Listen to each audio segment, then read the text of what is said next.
Hi there, beautiful souls. Welcome back to Tuesday's Talk with Grada.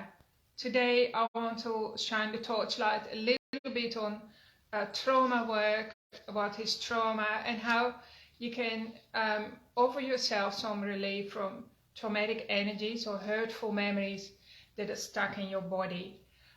So, of course, a big chunk of my work is finding and releasing and dissolving trauma energy from our clients' bodies or minds or lives, so to speak, when you work with me, because hurtful memories are the big stopper, they are the handbrake. You can put in a lot of work and like put your foot on the accelerator and give your life full throttle and give it all you have and still not get the results that you want and still not, feeling great in your body, or still get triggered in your relationships, or you might push love away or push success away or push abundance away or lose money or lose things that you really cherish for yourself. And how I see it is what gets in the way are hurtful memories, right? And I also want you to know that not all of those hurtful memories were created in your own lifetime. They're also passed down to you from your parents and your grandparents. And also, if you believe in past lives, of course, there can be recurrent themes that are manifesting again in today's life because something wasn't finished from a previous lifetime. And it actually literally doesn't matter whether you believe that or not. I can still clear those issues from your tissues. You don't have to believe in them for it to work. But I really like to empower you to get a handle on life, to show you something easy that you can follow every week, so that you feel lighter, so that you get wings or some wind under your wings, so to speak, so you can be like those eagles that I see. There's a pair of eagles that often flies over a property, and I love to see how they move around in the sky. They hardly flap their wings at all because they catch an updrift, or they know which wind to catch, and they can just soar above everything with very little effort. So that's how I want to live my life. And of course, it takes training, it takes knowledge. You need to know what to do, and there are simple practices, that you can follow. So let's talk about trauma briefly. And I literally have never met a person yet who hasn't had traumas in their bodies, right? So, I mean, it doesn't have to be the worst kind of trauma that we're looking for. It can still be a handbrake. So the worst thing, in my opinion, about trauma is that at the moment when you were being hurt or tormented or shamed or humiliated or whatever was going on for you during the traumatic event, what was absent was another human being that could hold you. If there'd been another human being there that held you and protected you and offered you comfort, the trauma wouldn't have registered as so severe in your body. But usually what most traumas have in common is the pain and the hurt is happening, and you're either abandoned, which is excruciatingly painful to your emotional body, or you were dismissed, or your cries were ignored, right? To the body, that feels like multiple deaths happening at once. Literally, that's how powerfully hurtful and negative it is. So, by the way, to the body, an hurtful emotion registers the same as physical pain, right? So if somebody abandons you at the wrong moment, that can feel like you're literally being stabbed in the tummy with a knife or something like that. It makes no difference to the body if it's an emotional attack or pain or a physical attack. And yet, I mean, if we were to amputate an arm or lost a finger in an accident, everyone flocks to you. We save the finger and you get taken to the hospital and it gets addressed properly. But with our emotional body, it's a different story. We just told to get on with it, and we might have just lost an arm and a leg and we're in a lot of pain. So what happens, the pain is happening and there's nobody to hold you. So the body starts to hold itself. For instance, your mind will wrap itself around the hurt. So, or it could be your brain. So there could be in future now you start to suffer from headaches or migraines, or it could be your tummy, so the hurt sinks into the tummy, your digestion, and the digestive system wraps itself around the hurt as a comfort. It wraps its arms around it, or it could be in your heart, and I mean that can set you up for a heart attack. Could be your muscles, right? Or muscles in your shoulder, and then you get a frozen shoulder or a stiff neck, or you get food allergies or autoimmune. All autoimmune problems at their basis have like suppressed painful traumatic emotions. And so if the body has, a part of your body has wrapped itself around this trauma very tightly to compensate for that there was nobody there to hold you, it's not just going to let go just like that, hey? Like if you want to, it doesn't work like that. You can't just go and sit in the sun and say, I'm going to release some traumas now, because the body needs a lot of coaching, and it needs to feel safe, and needs to understand that we get it, and we are respecting the trauma, we're acknowledging it, we're paying attention before it can even loosen its grip a little bit. So the thing is, when I work with my clients, and then I will sometimes say, okay, when you were 5 years old, your body is showing me you had an accident. Did you fall off your bike? Did you fall off a tree or something like that? And I'm clearly shown a picture of the trauma, and the client on the table may not remember anything. The client might say, no, I can't remember, no, that never happened to me, or whatever.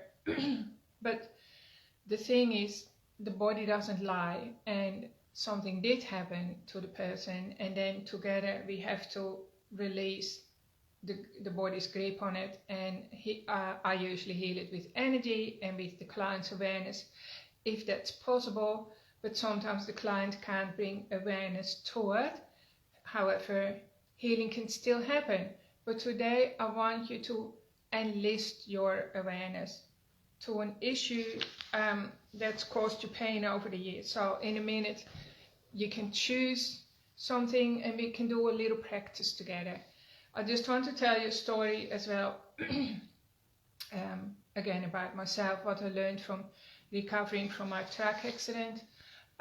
So back in 2006 I was hit by a truck, and the truck was driven by a Dutch truck driver, an older guy. He wasn't very remorseful. He didn't show any remorse, or that he was sorry that he hit me, and misjudged the road and crashed into my back and left me with catastrophic injuries and so on. And you know the story, and I've written a book about it. But so I want to tell you, so initially I treated myself, because there was nothing, I didn't have any choice, I wanted to survive, of course, so I only allowed myself to think positive thoughts, right? So I was constantly fighting the pain. I was in excruciating pain. I felt like if I let go, I'm going to drown in the pain and I'm going to die. So I was trying to rise above the pain, trying to leave my body, trying to stay outside my body as much as I can,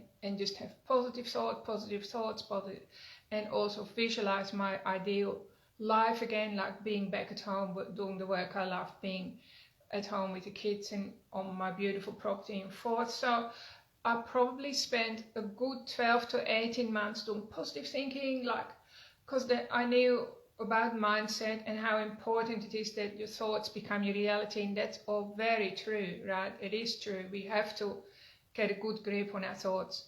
But after about a year to 18 months, suddenly I got panic disorder. So I got really severe mental illness, acute PTSD, and how it showed up for me was like anxiety and panic disorder. My body was just panicking 24/7.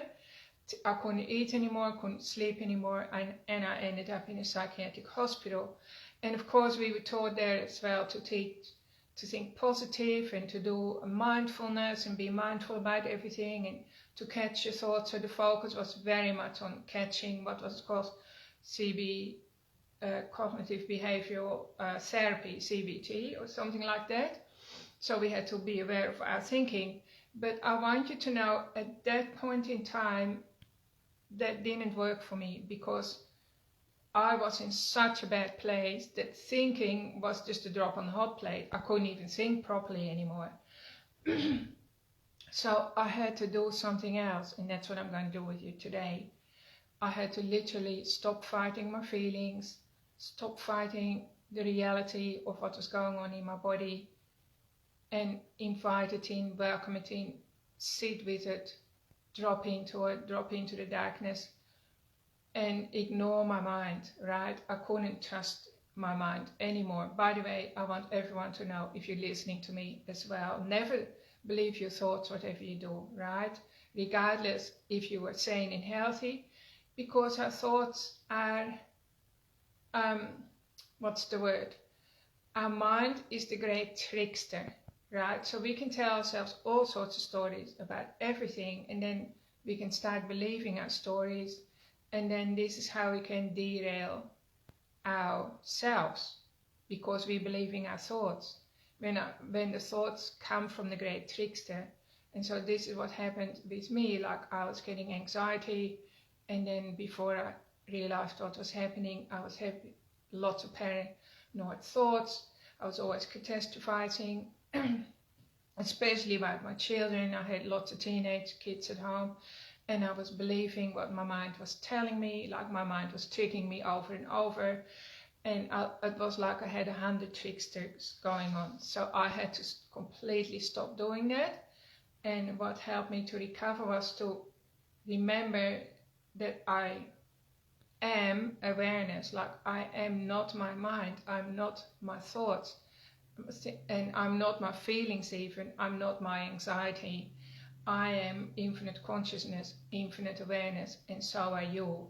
And I had to be able to drop into that. So how I did that was picking a feeling or an emotion, it doesn't matter. Feelings are easier, so a body sensation, and I'm going to do that with you today, right now. So if you like, just close your eyes for a minute, tune into your body, and just pick a feeling. A hurt, it can be like a painful feeling. Of course, we're not going to choose a happy feeling or a good feeling, because that can stay, right? It's about finding the little glitch. So maybe an ache between your shoulder blades, a tummy ache, and just for the sake of the video, I'm going to pretend that I have like maybe a dull head or something, because you can see what I'm doing. Alright, so just pick something easy and not too hard. And I want you to just close your eyes now and welcome it in. So invite this feeling in. So imagine if you have a dull head or like foggy brain, I want you to intensify that feeling. And just do that now. So connect with it. If you know the emotion, that's even better. So like an emotion can be that's attached to that part of your body. It can be, I feel hurt, I feel forgotten, I'm feeling overlooked, I'm feeling infuriated, or the worst one, I'm just going to pretend, I feel hatred.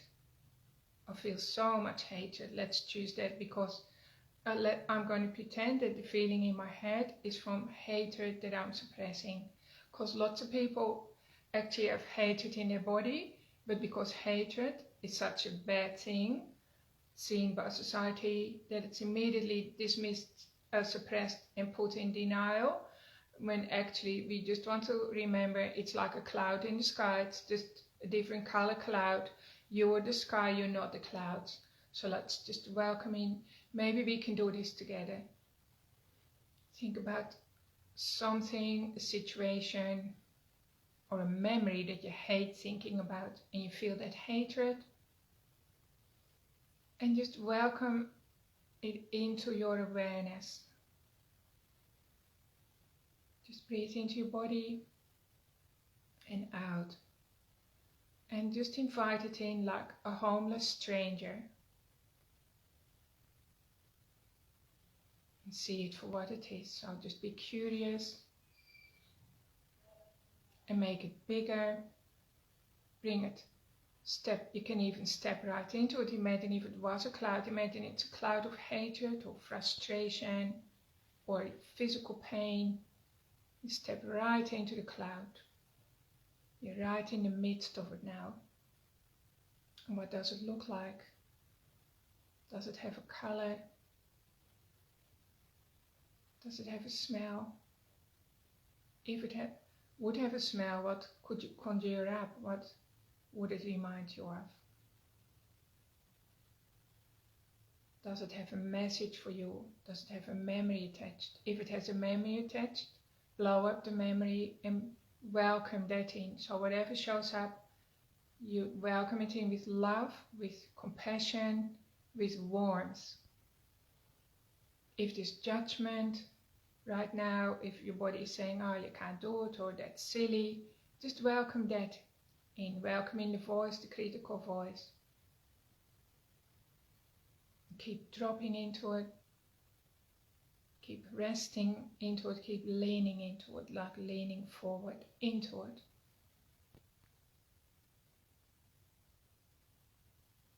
Just keep breathing into it. Keep shining the light of your awareness, of your consciousness into it.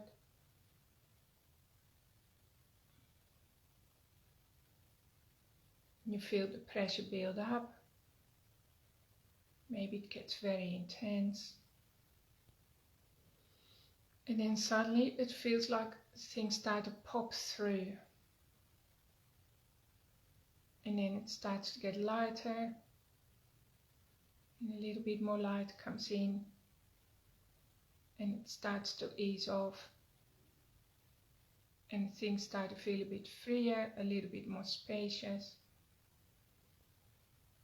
And now taking a breath of light,